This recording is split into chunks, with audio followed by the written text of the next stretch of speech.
Senador Win Gatchalian tutol na ipagpaliban muli ang nalalapit na barangay at SK election sa November 2, 2026 dahil ito daw po ay unconstitutional.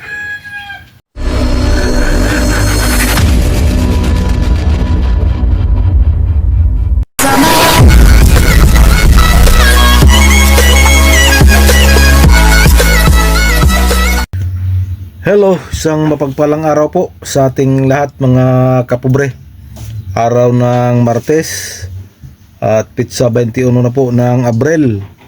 Panibagong araw, panibagong biyaya, panibagong pag-asa, panibagong lakas, and of course, panibagong vlog mga kapobre. So for today's vlog, barangay at SK election update po tayo mga kapobre. At habang padagdag ng padagdag ang mga politikong pumapabor para sa pagpostpone ng barangay at SK election, ay medyo nabuhayan ng loob yung mga kababayan natin na gustong matuloy na po itong barangay at sangguniang kabataan eleksyon.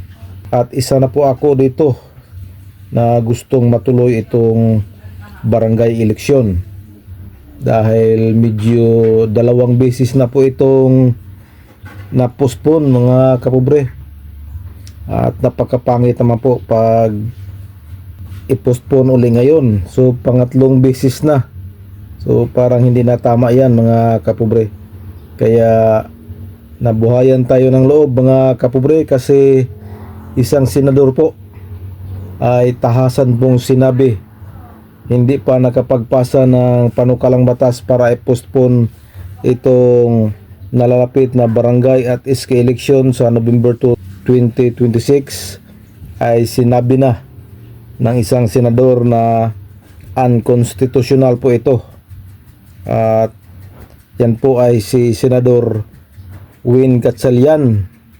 At sabi pa niya na sinabi ng Korte Suprema na last na daw yung pag-postpone na yun.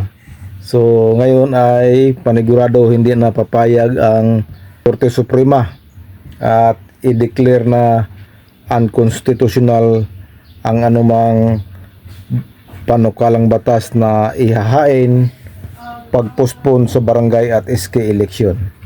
So medyo nabuhayan tayo ng dugo mga kapobre dahil may isang senador na tumututol na i-postpone muli ang barangay at SK election.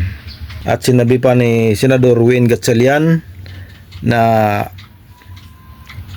may sapat daw na pundo para pang ayuda at huwag daw galawin yung para sa barangay at SK election kasi magiging unconstitutional daw yon.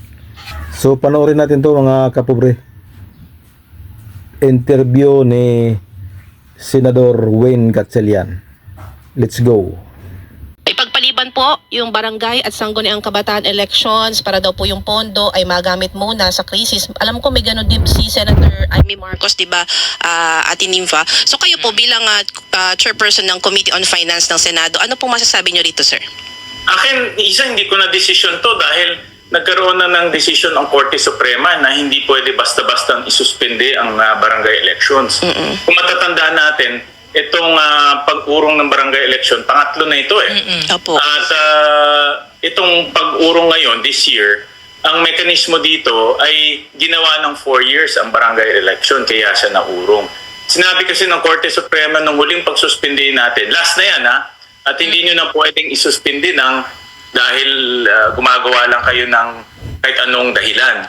No? Dahil ang katapat naman nito ay pagkawala ng demokrasya at pagkawala ng oportunidad para sa mga kababayan natin pumili ng kanilang mga kandidato. Kaya kung ako tatanungin, unang-una, unconstitutional na yan. At pangalawa, dapat matuloy na dahil pangatlo ng pagsuspend dito. At pangatlo, maraming tao umaasa na pumili ng kanilang mga local leaders. So ibig sabihin po, Senator, maghanap na lang tayo muna ng ibang pwedeng tipirin at pagkunan ng pang-ayuda at iba pang Kasi yung barangay election ni is only 8 billion 8 to 9 billion yan.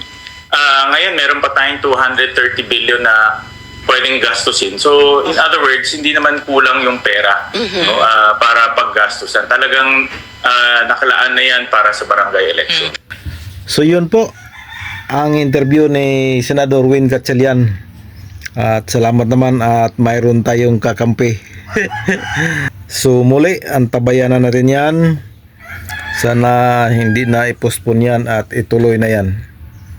Dahil fix na po yung ginawang batas, yung Republic Act 12232. So sana ma-implementar na yan ngayon. 4 years ang magiging termino ng mga barangay officials. So yan lang muna ang ating update mga kapobre, antabayanan nyo.